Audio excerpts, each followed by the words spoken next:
Hi, I'm Alistair Shipley. Driven by the beliefs that everyone has something special to offer, I created Not So Average, the podcast that proves that you don't need to be in the top 1% to be truly extraordinary. Each episode spotlights everyday people from your community, the very individuals you might pass on the street. These relatable stories reveal that whether you're a jack of all trades or a niche specialist, we all have unique experiences and valuable lessons to share. Imagine if we all took a moment to realize we're all not so average. Let's get after it.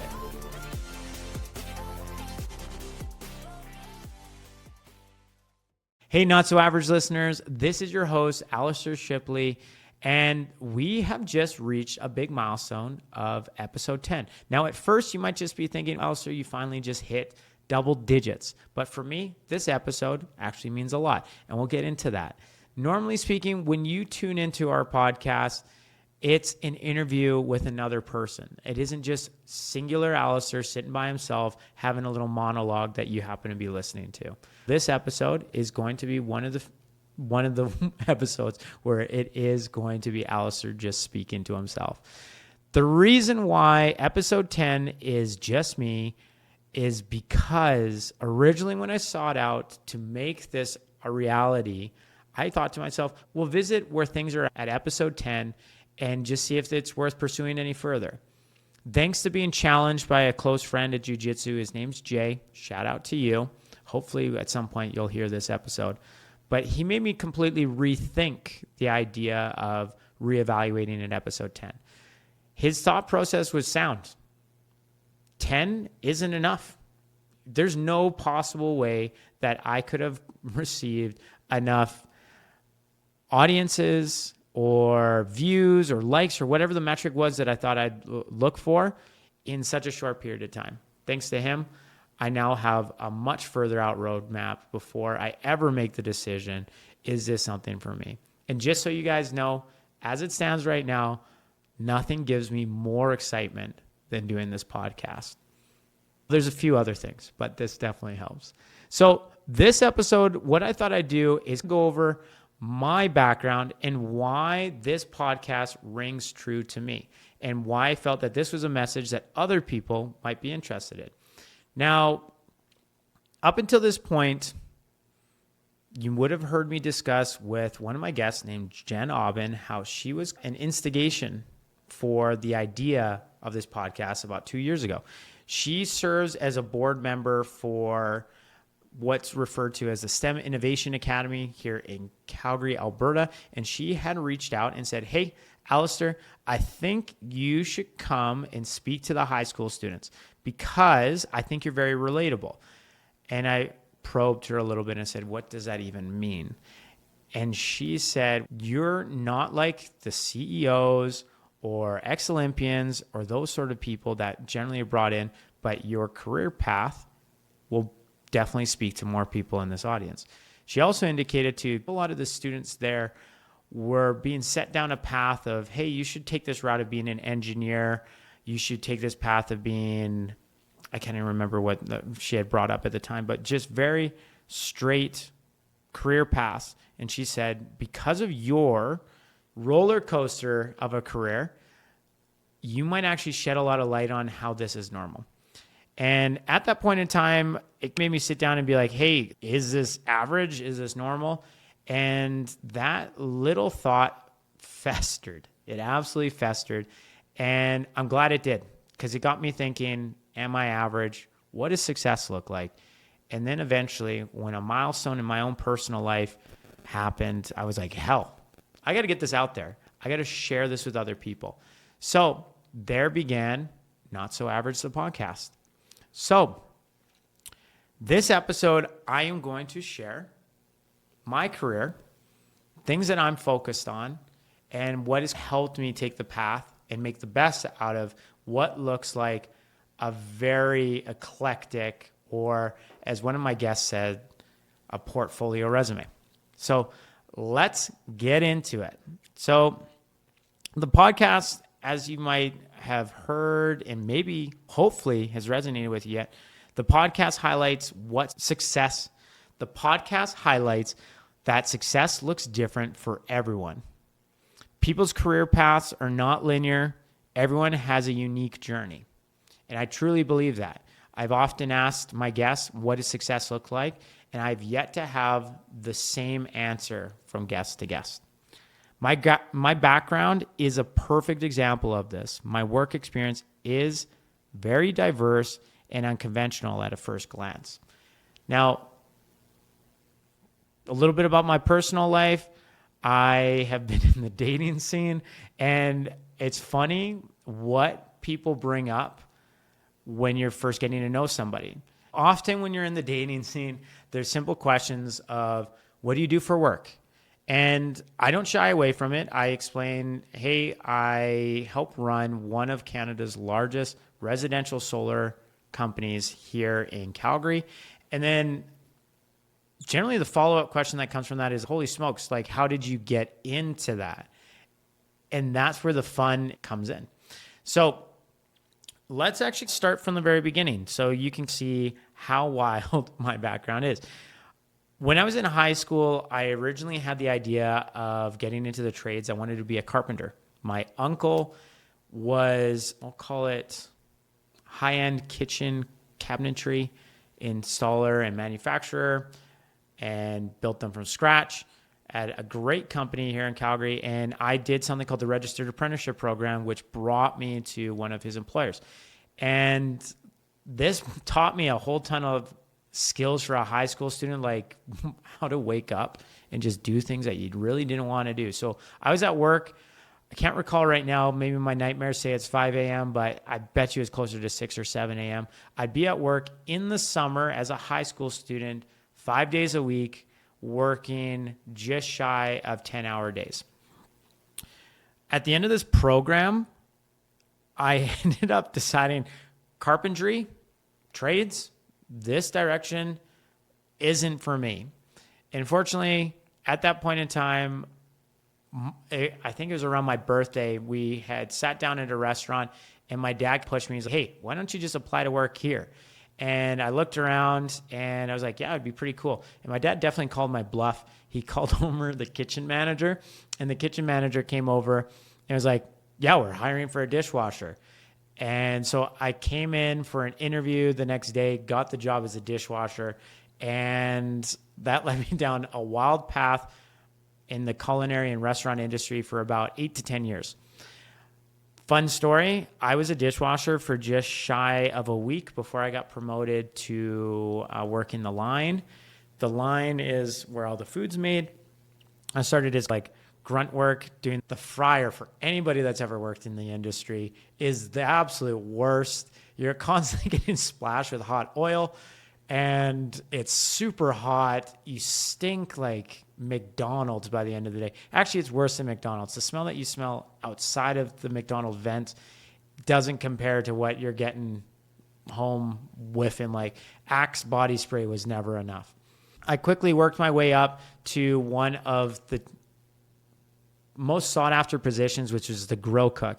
And I thrived in this position. To this day, my family will not let anybody else cook on the grill if I'm in the presence of the family. I did about 30 to 40% of the entire restaurant's revenue from my workstation, and it was about 400 degrees Fahrenheit. I had an absolute love for the restaurant industry to the point that I decided I was going to become a restaurateur. I went to hospitality management school here at SAIT, definitely a well-recognized school for its program, and I was hooked. I was going to become a restaurateur. So this is a 2-year program where you focus on everything from hotel management to front of house. For food pricing, you have dining experience, and then my favorite part was actually the culinary experience where you're cooking with top chefs.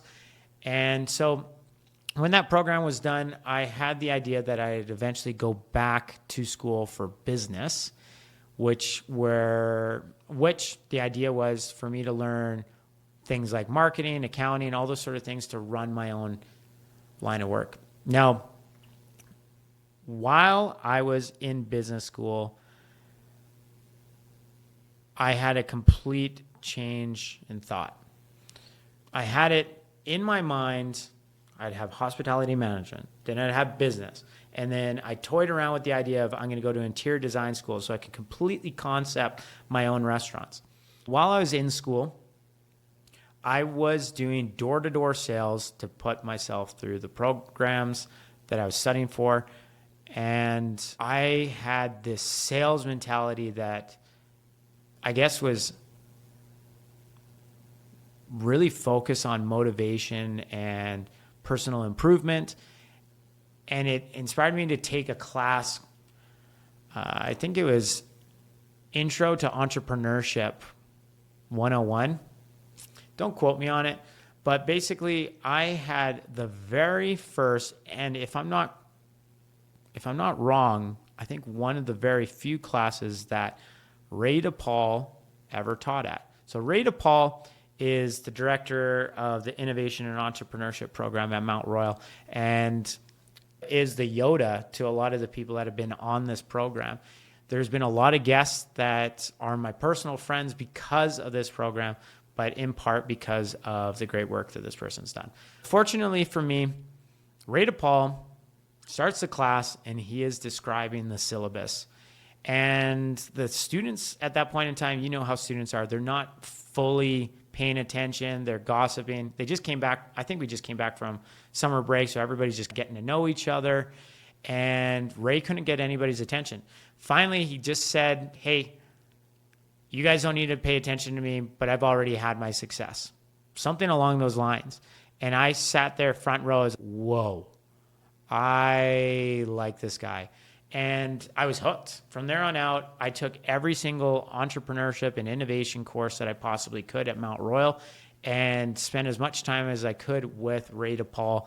And he completely changed the trajectory of my life. I ended up getting introduced to, at the time, a pretty recognized solo entrepreneur that was well known in the Calgary community. And he was doing interactive fitting room mirrors that we eventually, with my help, sold to companies like Lululemon, Tommy Hilfiger, and when I was done with the company, there was a potential to work with Louis Vuitton. That story is incredibly cool because I just remember I was on the phone. I had made basically a cold outreach to the second in command of Louis Vuitton, which is one of the most valuable brands in the entire world. And I got this guy on the phone at 7 p.m. Paris time on a Friday for what was supposed to be a 20-minute conversation. And at this point in time, I was about 24, 25. And I had this guy hooked for about 2 hours. It's a point of pride that I've shared with a lot of people. There was nothing like it. The high that I rode for the weeks that came were incredible. I had this top brass talking to this 25-year-old, and he was hooked in our concept. Anyways, the cool thing about this interactive mirror program that really changed the direction of my life was we got accepted into a program called 500 Startups, which is known as being an incubator for startups. Now, why I bring that up is incubators are now really popular in entrepreneurship right now. So basically what an incubator is,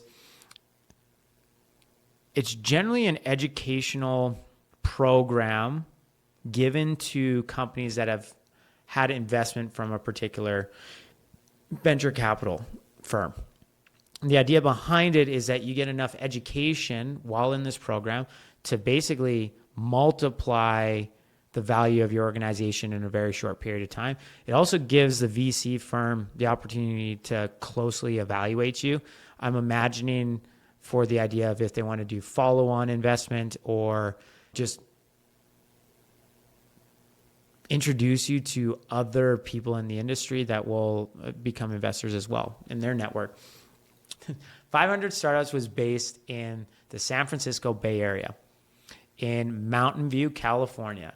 And while I was down there, it was a 4-month program. I really fell in love with the energy of the city. Who couldn't fall in love with a place like San Francisco?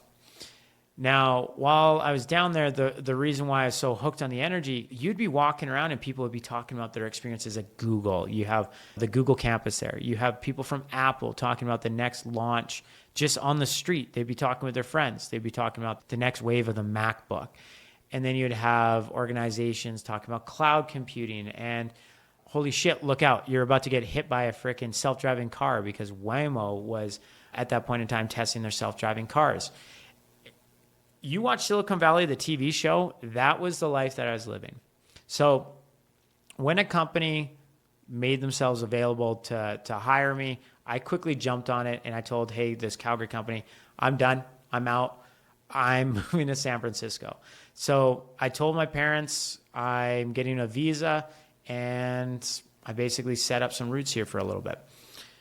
The reason why I'm bringing up this work experience is to show you that it goes all over the place and life just has a habit of guiding you in the directions that you need to go.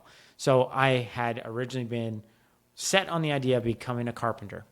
Then I ended up in a restaurant that one day led me down this path of working in restaurants for about 8 to 10 years. While I was in restaurants, I was going to business school and basically led me to getting an invitation to go for, I guess it was a hiring fair for a door-to-door company. This door-to-door company then incentivized me to focus on personal development. And at that age, when you're in university, you're very malleable. And this topic really just stuck with me. And because I was so driven and motivated to be, at that point in time, successful meant rich, I then clung to the idea that was pitched by Ray DePaul in his introduction to entrepreneurship class, that he had already had his success because he had basically mentioned he had sold a company. And I was like, this is the guy. This is my vehicle for getting to the next level. Then thanks to him, I was able to get some introductions to the interactive fitting room mirrors that brought me down to San Francisco. And then because I was down in San Francisco, I got to be a part of this different frequency. Up in Calgary, Alberta, it's oil and gas, at least at that point. Anywho, I get down, I feel like I found my tribe. I feel like I found my people. And I followed that. And I jumped on a startup in San Francisco. So this is like the first half of my working career. So the real cool thing about this startup was the fact that it was actually invested in by Mark Cuban and Kobe Bryant. Yes, the Black Mamba. So this organization had a lot, it had a lot behind it. They're running pretty lean. They took as little investment as they possibly could, and it was a real grindy kind of environment. At its peak, we got out to about, I think it was around 70 people that were working at the organization, but there wasn't any crazy niceties about the place. Like, sure, you had the cliche snack bar in the kitchen where you had all your little treats and stuff, but what they didn't tell you is that kitchen is like literally a closet that they put a microwave, a fridge, and then just shelves of snacks. And in the morning, it reeked in the entire office of fried eggs because they had this little egg maker. But that energy that everybody brought in was like, we're going to change the world. We're going to change the world. And that's such a cliche thing that you hear about Silicon Valley startups is in their pitches is we're going to change the world. And we truly believed it, completely believed it. So following this career path, I then ended up deciding, because I had a partner at the time that wanted to move back to her hometown in Denver, Colorado. Now, for me, that wasn't a stretch at all. Calgary, Alberta is like the freezing sister of Denver, Colorado. If you look at it, the metrics are very interesting. They have the same general age for the population. Industries are in energy, tech. Then they have big agricultural aspects too. Proximity to the mountains is rather similar. And then also like kind of redneck, just a little redneck, but also with a little liberal dashed in there. Now, at this time, I was of the mindset, like, I can easily get a visa. I got a visa to go down to San Francisco, lickety split. But lo and behold, Trump was voted into administration. And at that point in time, I was interviewing to be the director for Trustpilot's Canada division. So if you look now, I wish I got that opportunity. I could have retired at a young age. Trustpilot's huge, but they were interviewing me and they were excited to bring me on. I was just getting the visa finalized. And then I think it was about 2 to 3 days before I was supposed to set off to move down to Denver. They told me, hey, Alistair, just based off of what's going on here, we can't give you your visa because we want to go public. We don't know the direction that Trump wants to go with immigration laws. And we're sorry, but we're not going to move forward. And that was absolutely devastating. I was supposed to be moving down. I already had an apartment with my partner at the time, and I basically was up shit creek.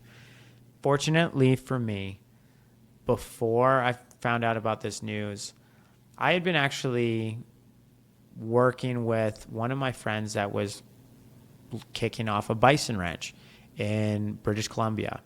While I was in San Francisco, him and I were having meetings about how to make improvements to basically his organization, how to help sell his product, get it out there. And so I was giving him just like sales advice.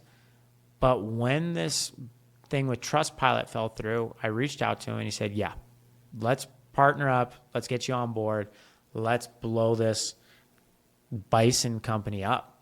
And I was super excited by the opportunities. It was a bunch of young people getting together that were on a mission to basically sell great product. And Turtle Valley Bison is the name of the organization. They did some fantastic stuff, and we sought out to be one of the very first delivery companies for bison in the British Columbia area. So at this point in time, HelloFresh wasn't a big thing. You didn't have good food, you name it. So we had to come up with a whole delivery concept, how to get the product to the customers. We built out the entire store, how to drive basically an audience to our product. We had recipe books. We had this portal for your next order. We had reoccurring purchases happening. It was crazy. When you think about the supply chain that goes behind food products, it was a lot. Worked on that for a while. And the craziest thing happened. They decided that they're going to go in the direction of kind of the cannabis industry. And they said, hey, unfortunately, we're going to have to shut this division down, Turtle Valley Bison. So sorry. And at that point in time, I've been commuting between BC and Denver, Colorado, and Calgary, and back and forth and back and forth. And I felt pretty stuck. But lo and behold, I'm a salesperson at heart. I went back, did some door-to-door sales for a short period of time. Thought I was going to move down to Denver, Colorado. My personal relationships basically quickly connected me with that role. I've jumped into it because sales has always been what I did. San Francisco, sales. Door-to-door, obviously sales. And while I was doing the bison company, sales. So I just quickly jumped back into that. Life happened, and I decided 4 months, let's go travel the world. Let's go to Asia. So I went to Asia to do the whole late 20s, self-discovery, you name it. I went to Bali. I spent a lot of time with a not-for-profit doing work with endangered animals. I think I was a little oversold on what I was going to be doing, but I was in there with eagles and monkeys and some crazy types of crocodiles, some beaked birds that could absolutely peck my eyes out and I was terrified of. But I spent about 3 weeks there. And then eventually, after going to enough countries, 8 in total, I decided it was time to come back and start looking at my next step. At that point in time, I played around with the idea of going back to San Francisco, finding work. So I was talking with my buddies that I had made when I was living down there. And then Ray DePaul, once again, comes into the picture and says, hey, I don't know if you've heard about this company, but they're just blowing up. It's called Attabotics. I'm connected with the founder. Let me know what you think. It's not a job that's posted, but I would like to see if you would be interested in the role. So I took that, and just before Ray had brought up this discussion, there was 2 other people that had brought up this robotics company to me. I was like, okay, this is crazy. I've only been gone 4 months. What did I really miss? So I sat down, spent 8 months. No, I sat down, spent a week, and put together basically a prospectus. I don't know what you call it, but basically a breakdown of this business, who their competitors are, what it is that they do, what makes their company culture so cool. I went out for coffees with whomever I possibly could, and I absolutely pestered everybody just asking questions. Their hiring team was like, who the heck is this guy? Because I didn't officially put in my name for an application. And frankly, the hiring team didn't even know that this position was actually open. So my resume gets tossed over to, his name is Scott Gravel. He saw my resume. He didn't reach out to me. So being a pesky door-to-door sales rep, I reached out to him, took the initiative, and said, hey, Scott, I would love the opportunity to interview. This was the craziest interview. So I showed up, and he brings me into the office. He asks me some general questions, tells me a little bit about the role. His idea, he referred to it as like a golf caddy, somebody that plays the field really well, but maybe isn't at the professional level. He understands the landscape, and he can really help the key player win the game. And he's like, are you interested? I was like, yeah, I'm interested. And he's okay, let's just see how you do. I'm going to have you shadow me on my first phone call. And I can't remember who it was at the time, but it's one of the big venture capital firms out of San Francisco that was interested in investing in this Calgary robotics company. And I'm literally just like over the frickin' moon. This is not only the coolest office I've ever been in, the sidebar comment, you have to check it out. Their Star Wars theme, you have the dark and the light, you have black and white in the office. It's crazy.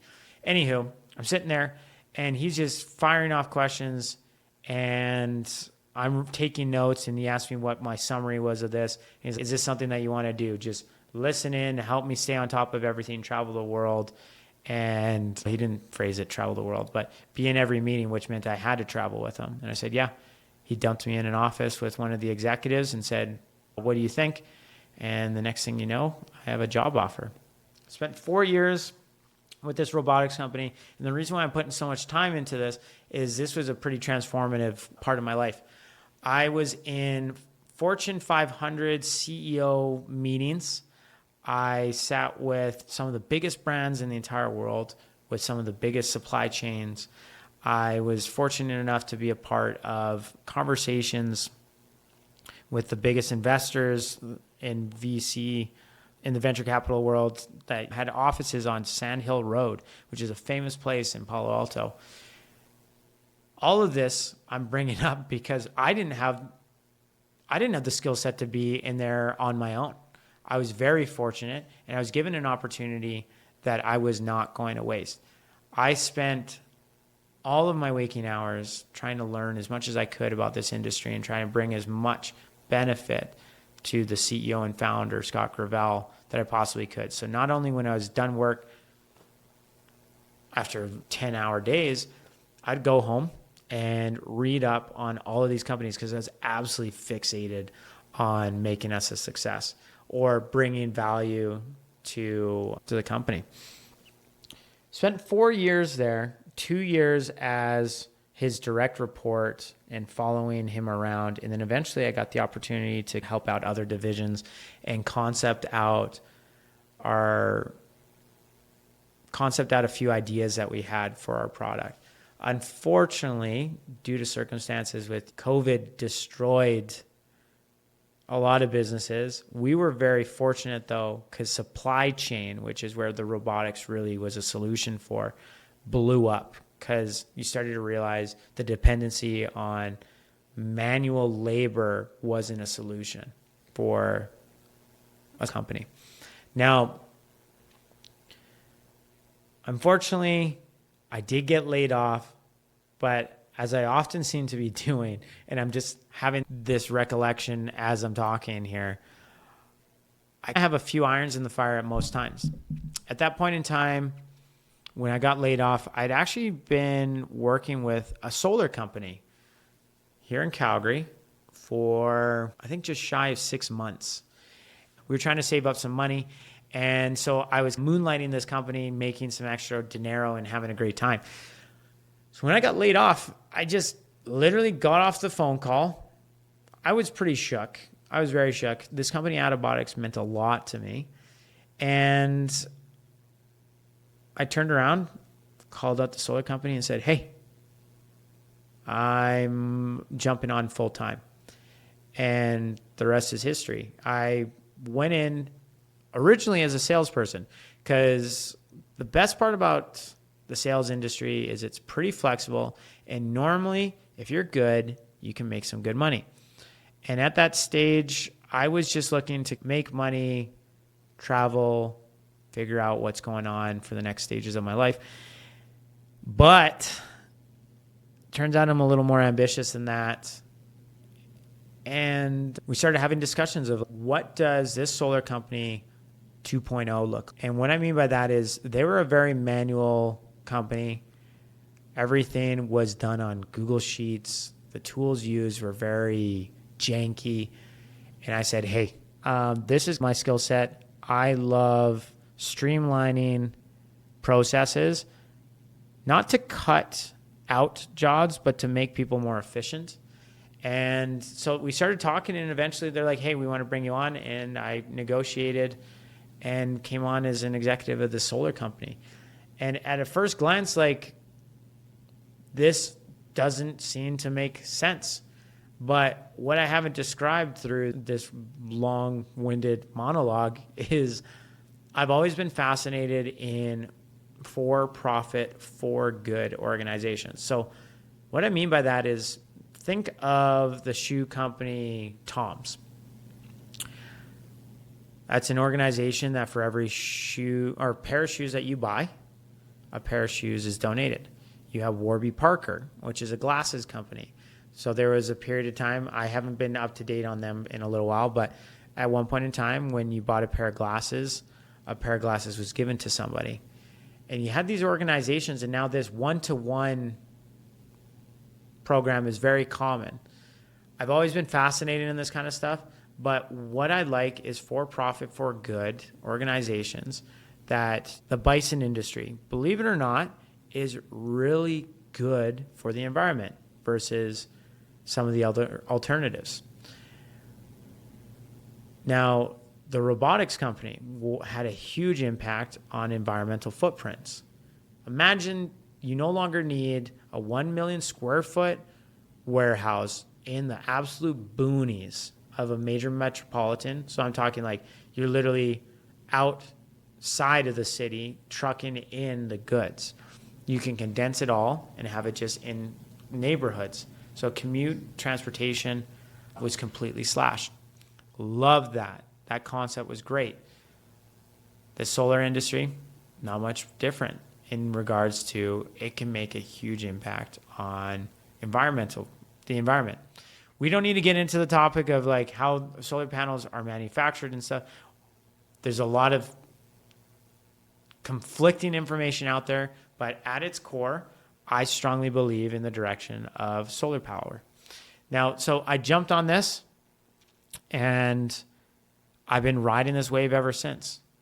Now, the reason why I wanted to share all this stuff in a very long-winded explanation is to show my path, and maybe people can relate to it in just the fact like situations happened, you had to take an opportunity, something was put in front of you, and you jumped on it. For me, the common trend with all of this job opportunities has been people. The reason I love doing this podcast is because of people. One of my skill sets that I really have honed in on over the years is cultivating relationships. What I found through explaining my own stories to people was I had been growing my friendships and putting a lot of investment into people that I knew. And every time that I found myself in a rough spot, I was bailed out by these relationships. Where my work experience has come from has been thanks to my connections with friends. Sometimes I work with friends. Sometimes I become friends because I work for them. Sometimes I'm introduced to them because of friends, but it's because of these relationships that I've been cultivating. So the reason for my success has been because of areas that I've really put a lot of focus into, which is people. And I don't know what this random ramble is about, but I really do think more and more people need to focus on what their skills are and really focus on it. I've had this discussion on the podcast a few times about people's view on should you focus on your strengths or should you focus on your weaknesses and build them up. There's been some arguments that you become very one-sided if you put focus into just your strengths. My view has always been like, obviously don't neglect your weaknesses. You have to be aware of them, and hopefully you can do a little bit of improvements that give you a nice step change on everything. But I love focusing on my strengths. Like, I want to be in the top percentile in my strength. And my strengths are always going to be cultivating people, relationships, and communication. If you made it all the way to this point, you're a real G, and I appreciate you. The reason why I wanted to share my story was to pinpoint and hopefully give some relatability to the listeners that success doesn't look like a straight line. My career path is all over the place, but it's created this whole story that's very unique to me, which has given me a skill set that makes me well suited for a lot of the positions that I jump into. Now, what I wanted to bring up was some of my lessons learned. So from having this portfolio resume, some of the things that I've noticed is that consistency is key. Starting is the hardest part, but consistency keeps things moving. This was really identified through my sales experiences. So door-to-door sales, there's not going to be many people on here that have done the job. It is one of the hardest jobs in the entire world because of the mental battles that you have every single day. Generally tied to door-to-door sales is a 100% commission-based earnings. So what I mean by that is you aren't getting a salary. What you kill is what you eat. And your mind in that situation plays some wild tricks on you. And for me, the hardest part of my whole job was literally getting through the first door. And the first door was always my car door. Getting out, knocking the door. And what you find is getting started is the hardest part, but once you get moving, momentum takes over. So consistency is key. That was one of the things that I've learned through all of this. Authenticity resonates. The more genuine I am, the more people connect with the message. Authenticity is something that I've really identified as something that I want to focus on. And that was brought up through writing down a list of my values at the end of 2024. I don't know if I brought it up here before, but authenticity is one of my core values that I've been living for a long time without ever actually identifying that on the list. And thankfully, because of how I authentically show up, I've been, I'm going to say, lucky enough or even gifted opportunities that some people wouldn't have ever received. And that's just because they're not their genuine selves.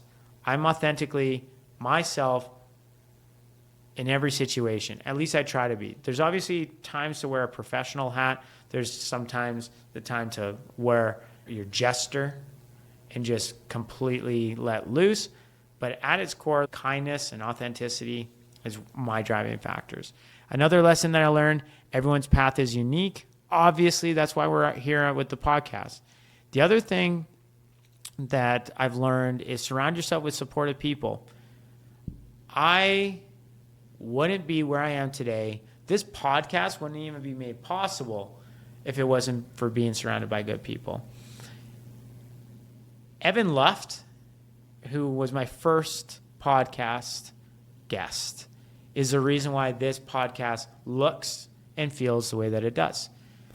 He basically called me out and said, hey, you should just do the podcast and I have a space for you. If you ever watch his content, you would see some of this stuff in the background. It's because he built this out for him.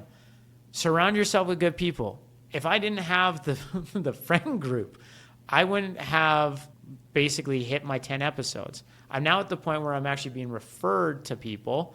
But if I didn't have these friends saying, hey, these are the people that you need to talk to, or even just having that starting ground of who are going to be my first guests, Not So Average wouldn't exist. Storytelling matters is another one of the lessons that I've learned through my path. Now, along with authenticity as being something that I'm really trying to cultivate, communication is another major focus for me. Okay, so communication comes in many different ways. Obviously, there's written, there's verbal, the way that I'm speaking to you, the way that you're hearing my voice. But there's so many other aspects that I just don't think enough people are putting enough focus into. And it's the ability to make people feel heard. It's the ability to process your own points. So whether that's how you're feeling or the direction that you want to take something at work, communication is really important. So storytelling is a part of that. The way that you start with an opener and then the way that you end with something that just leaves this little dangle that sits in people's mind forever is a part of storytelling. Along my path, I've definitely had several lessons learned. So as I said, consistency is key. Authenticity resonates. Everyone's path is unique. Surround yourself with supportive people, and storytelling matters. Now, looking ahead, where's Not So Average, the podcast, going to be going? It is definitely going to be going beyond 10 episodes. I have it well set in my head. And for those who know me, when I set myself on a path, I go after it. Know that there are several more to come. Hopefully you can notice that we're learning, we're improving, we're making investments. We got things like this awesome mic here. So we're going to be sticking around for a long term. Now, I'm excited to keep exploring different career paths and stories and insights that I want to bring your way. The idea is to highlight that success looks different for so many people, and what is average to some is above average to most. Now, how we deliver that might change a little bit, but that's going to be at the core. I'm not going to spit out that I'm a guru or anything like that. We're just going to try and share other people's messages, and then you take what you can. Now, I look forward to growing and evolving this podcast with you guys, and I really do appreciate all the feedback that I've been receiving. Okay? So, in closing, I just want to say thank you so much to everyone who has supported this journey. It has been incredibly fun to be a part of this little community. It's so nice to go out and about and just have general questions of who are you interviewing this week, or that point from so-and-so really stuck with me, and it got me thinking. That statement right there, it got me thinking, has come up so many times, and it gives me so much joy.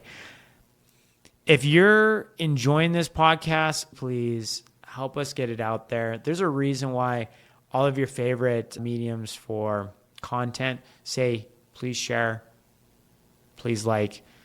The landscape's so different now. A like doesn't necessarily mean that more people get to see you. The algorithms don't work that way. This is the end of episode 10. Thank you so much. So stay tuned. There is more to come with Not So Avg, the podcast. So let's get after it.